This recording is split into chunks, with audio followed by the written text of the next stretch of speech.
ছেলেটির দোকানে একদমই বেচাকেনা হতো না, কিন্তু তার পরের দিন এত বেচাকেনা হলো যে তার টাকা রাখারই জায়গা নেই। চলুন সম্পূর্ণ গল্পটা বিশ্লেষণ করি। ছেলেটি এখানে এই চায়ের দোকান করত, আর আশেপাশে কেউ আসতো না। তার জায়গাটা ছিল ফাঁকা রাস্তার পাশে, যে কারণে লোক কেউই দাঁড়াতো না। বেচাকেনা না হওয়ার কারণে বেশিরভাগই সে না খেয়ে কাটাতে হতো। ছেলেটি বসে বসে বিস্কুট খাচ্ছিল। এরপর রাতে যে ঘটনাটা ঘটলো সেটাই হলো আসল রহস্য।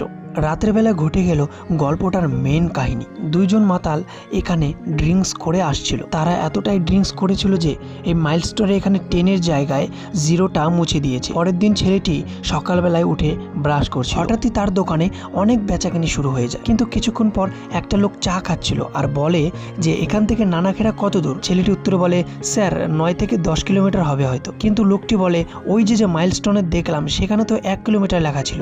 ছেলেটি বলে, না না, এটা কিভাবে সম্ভব।